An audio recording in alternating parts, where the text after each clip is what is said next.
नमो। पाठ 10 पथ्यम पढ़ने जा रहे हैं। पथ्यम पाठ में कुछ सूक्तियाँ दी गई हैं। सूक्तियाँ अर्थात सुविचार।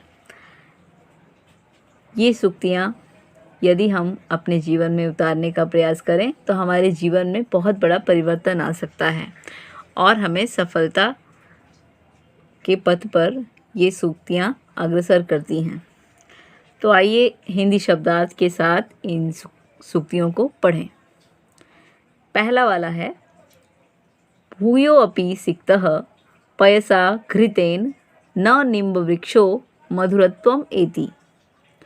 अर्थात भूमि को यदि दूध से घी से भी सींचा जाए तो नीम के वृक्ष में मधुरता नहीं आती।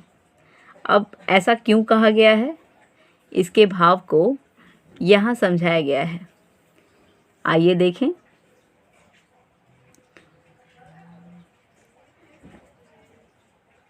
इस भाव के अनुसार कह रहे हैं मानवस्य स्वभाव परावर्तयितुं न कोपि शक्नोति। मानव का स्वभाव कोई भी परिवर्तित नहीं कर सकता। स्वभावतः मधुरभाषी जनः प्रत्येकं स्थित्यां मधुरम एव वदति। स्वभाव से जो मधुरभाषी होता है वो हर स्थिति में मधुर ही बोलता है। कटुभाषी च सदैव कटुवाणीम एव प्रयुक्ते।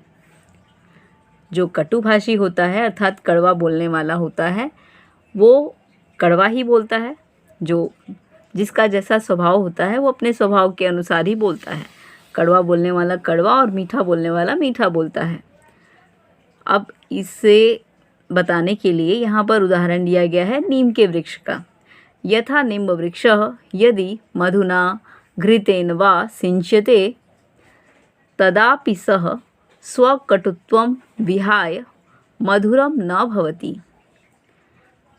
जैसे नीम का वृक्ष यदि मधु से अर्थात जिसे हम शहद कहते हैं, मधु से घृत अर्थात घी से भी सींचा जाए तब भी वह अपनी कटुता स्वकटुत्वम अर्थात अपनी कटुता विहाय त्याग कर मधुर नहीं होता। यतः कटुता एव तस्य स्वभावः। क्योंकि यतः अर्थात क्योंकि कटुता ही उसका स्वभाव है। अतः स्वभावतः मधुरभाषी भव। अतः हमें स्वभाव से मधुरभाषी अर्थात मीठा वचन बोलने वाला होना चाहिए। अब दूसरी सूक्ति पर चलते हैं। दूसरी सूक्ति कहती है न स्वयं दैवमादत्ते पुरुषार्थम अपेक्षते। अर्थात भाग्य स्वयं नहीं मिलता, उसे पुरुषार्थ से प्राप्त किया जाता है। जो लोग भाग्य के भरोसे बैठ जाते हैं और कुछ कर्म नहीं करते उनके लिए यह सुविचार पथ प्रदर्शक का कार्य करता है। अब ऐसा क्यों कहा गया है कि भाग्य स्वयं नहीं मिलता, पुरुषार्थ से प्राप्त किया जाता है, इसके भाव को यहाँ समझाया गया है। चलिए इसके भाव को पढ़ते हैं। केचन जनाः भाग्यम अवलंब्य कर्महीनाः भूत्वा तिष्ठन्ति।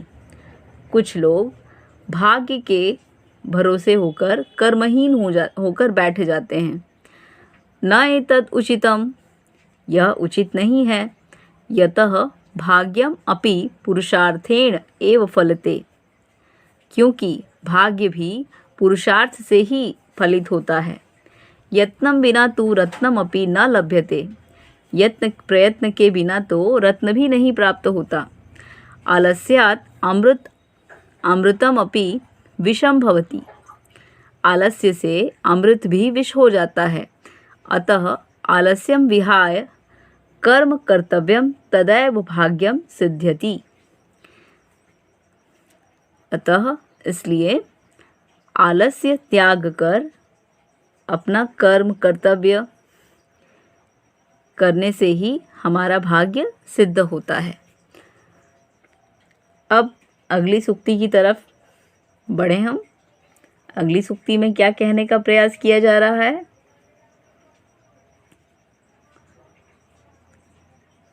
निर्वाण दीपस्य किमु तैलदानम, बुझे हुए दीपक को तेल दान करके अर्थात उसमें तेल डालकर क्या लाभ।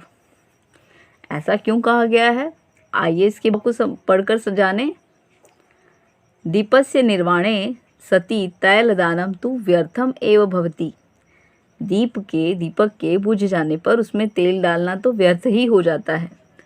अतः समयात् प्राक् एव अनागतायै विपत्त्यै तत्परः भव,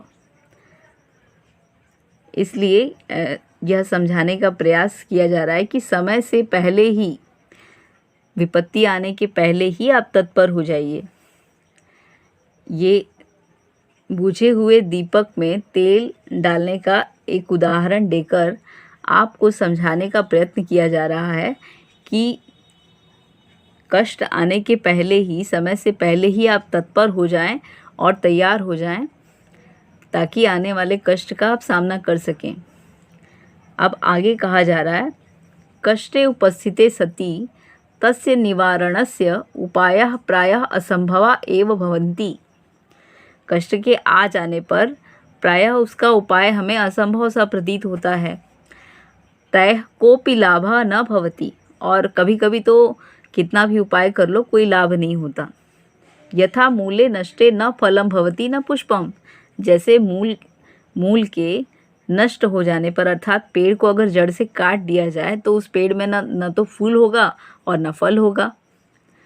गृहे प्रदीप्ते कूप खननम न उचितम, घर को बनाकर फिर वहाँ पर कुआं खोदने से कोई लाभ नहीं है। अर्थात आपने पूरा घर बना लिया और फिर आपको बाद में याद आया कि इस घर को उजाड़ कर यहाँ पर कुआं खोदा जाए, तो ये अच्छी बात तो नहीं है, ये तो उचित नहीं है। आपको पहले ही सोच लेना चाहिए कि हमें आगे क्या करना है। समय बीत जाने पर पछताने से कोई लाभ नहीं। इस पूरे सूक्ति में आपको यही समझाने का प्रयास किया गया है। अब अगली सूक्ति में चलते हैं। अगली सूक्ति के अनुसार हिताहितं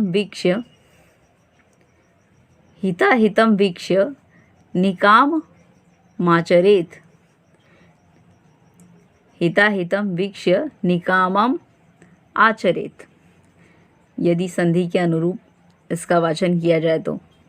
अब इसका भाव क्या है, इसका पहले अर्थ समझ लें। हित अहित दोनों को देखकर ही आचरण करना चाहिए जीवन में।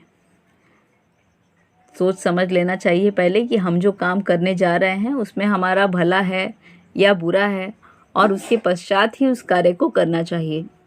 अब इसका भाव क्या है इसे समझते हैं। जनः जीवने हितम अहितम विचार्य एव कार्ये प्रवृत्तः भवेत्, लोगों को जीवन में हित और अहित का विचार करके ही अपना कार्य करना चाहिए। कार्य करणीयम अस्ति अकरणीयम वा, श्रेयस्करम अस्ति त्याज्यम वा, कार्य करने योग्य है या नहीं करने योग्य है, अथवा उसको त्याग देना ही उचित है। एवं चिंतयित्वा एव यह जनः आचरणम करोति, यह इसका चिंतन करके, भली भांति इसका चिंतन करके कि कोई कार्य करने योग्य है या नहीं करने योग्य है या उसको त्याग देना ही उचित है, ये सब सोच समझकर यह जनः आचरणम करोति, जो लोग अपना आचरण करते हैं, अपने जीवन का हर कार्य करते हैं, तस्यैव जीवनम सफलम भवति, उनका जीवन ही सफल होता है। सह च उन्नति पथम प्राप्नोति, और वह ही अपने जीवन में उन्नति के पथ को प्राप्त करते हैं। अर्थात हमें अपने जीवन में हर कार्य सोच समझकर करना चाहिए कि उसमें हमारा हित है या अहित है। यही समझाने का प्रयास इस सूक्ति में किया गया है। अब हम अगली सूक्ति को पढ़ने जा रहे हैं। अगली सूक्ति में क्या कहने का प्रयास कर रहे हैं देखते हैं। राज्ञः का आवश्यकता समस्ता यदि प्रबुद्धा स्युः, राज्ञः का आवश्यकता प्रजा समस्ता यदि प्रबुद्धा स्युः, अर्थात यदि समस्त प्रजा जानकार हो जाए, जागरूक हो जाए, तो राजा की क्या आवश्यकता है। अब ऐसा क्यों कहा गया है, इसके भाव को हम यहाँ दिए गए संस्कृत के शब्दों से समझते हैं।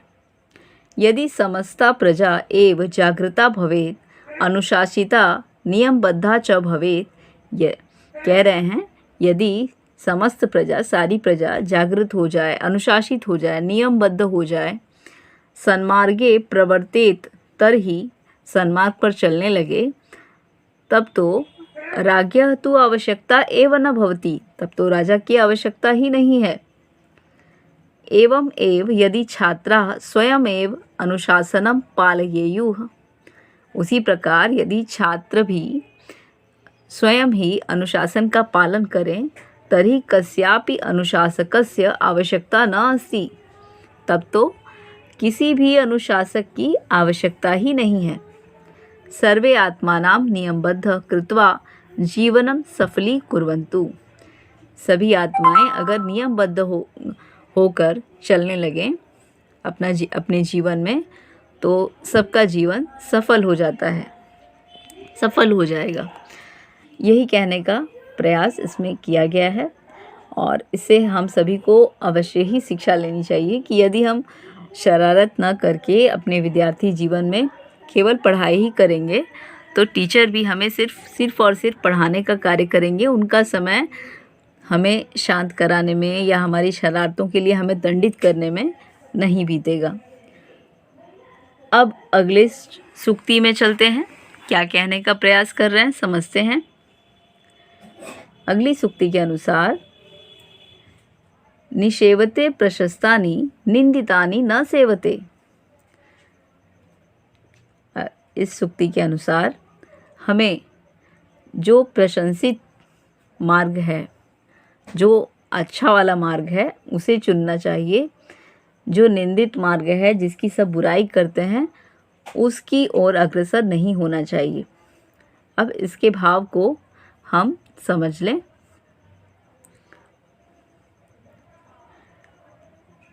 कह रहे हैं इस सूक्ति में, वयम जीवनस्य प्रत्येकं चरणे द्विविधं मार्ग पश्यामः। हम सभी को जीवन के प्रत्येक चरण में दो रास्ते दिखते हैं। हम सभी दो रास्ते देखते हैं। जब भी आगे जीवन में बढ़ते हैं तो हमें कभी कभी दो रास्ते दिखाई देते हैं। हेय श्रेयम च, हेय अर्थात निंदित वाला, खराब वाला, बुरा वाला, और श्रेयम मतलब उत्तम वाला। हेयम श्रेयम च, उत्तम वाला और बुरा वाला। उन्नतिम इच्छन जनः श्रेयम प्रशस्त च मार्गम अनुसरेत। जो उन्नति के पथ, उन्नति चाहने वाले लोग हैं, उन्हें अच्छे वाले मार्ग का अनुसरण करना चाहिए। हेयम निंदितम च मार्ग सर्वथा त्यजेत। और जो बुरा वाला, निंदित वाला मार्ग है, उसको त्याग देना चाहिए। निंदितम मार्गम अनुसृत्य जीवनः सफलो न भवति। निंदित मार्ग का अनुसरण करके जीवन सफल नहीं होता, अपितु विनाशः एव भवति, बल्कि केवल और केवल विनाश ही होता है। तो इन 6 की 6 सूक्तियों में हम सब ने जो कुछ भी पढ़ा, आशा है आप सभी विद्यार्थी जीवन में इसका अनुसरण करेंगे और इससे शिक्षा लेंगे। धन्यवाद।